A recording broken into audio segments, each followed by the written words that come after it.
శిఖ దానంతట అది ఎట్లు ఊడిపడిపోయినదో అర్థము కాక వారు అయోమయ స్థితిలో నుండిరి. అప్పుడు శ్రీచరణుడు తమ తాతగారితో, తాత, నరసన్న తాతకు అత్యంత ప్రియమైన శిఖ దానంతట అదే ఊడిపోయెను. ఇప్పుడు నేను వారికి అత్యంత ప్రేమ పాత్రమైన తోటకూర గురించి అడిగిన పక్షమున ఏమి బాగుండును? అసలే మహాదుఃఖముతో ఉన్న నరసన్న తాతను నేనింకా ఎందుకు బాధ పెట్టవలను? మనము మన ఇంటికి పోవుదము అనిరి. ఆ తర్వాత శ్రీపాదుడు తనకు తోటకూర కావాలనని ఎన్నడూ అడగలేదు. శ్రీపాదుడు తనకు నమస్కరించుటలో జరిగిన మోసము నరసావధానులకు తెలియవచ్చును.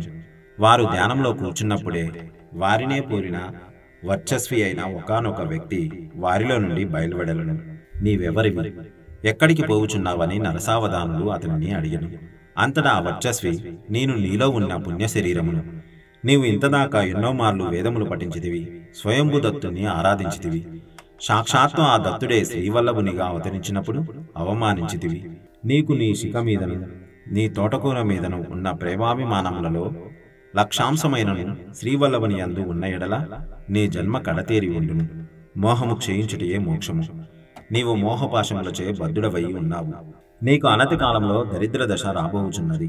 దానిని నివారించుటకే శ్రీపాదులు నీ నుండి శాఖదానమును కోరిరి.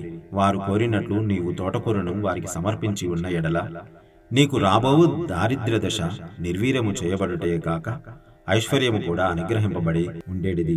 అటువంటి అవకాశమును నీవు చేజేతులారా పోగొట్టుకున్నావు. అయినను శ్రీపాదులు కరుణాసముద్రులు. వారు ఈ అవతారమును గుర్తపరిచి మరి ఒక అవతారమును ధరింపనున్నారు. నీవు ఆ సమయమున దారిద్ర్య బ్రాహ్మణుడిగా జన్మించదవు. అప్పుడు కూడా నీవు నీ ఇంటిలో తోటకూరను పండించదవు. సరి అయిన సమయము ఆసన్నమైనప్పుడు నీ పుణ్యరూపమైన నేను నీ శరీరంలోనికి ప్రవేశించదను. తదుపరి శ్రీచరణుడు నీ ఇంటికి వచ్చి నీవు ప్రేమతో వండించి పెట్టిన తోటకూరను భుజించి నీకు ఐశ్వర్యమును ప్రసాదించెదరు. శ్రీపాదులు నమస్కరించినది నీకు కాదు, నీలోని పుణ్యస్వరూపమైన నన్ను తమలోనికి ప్రవేశించమని ఆనతి. కావున ఇప్పుడు మాత్రము నేను నిన్ను వదిలి వెళ్ళిపోవచ్చున్నాను.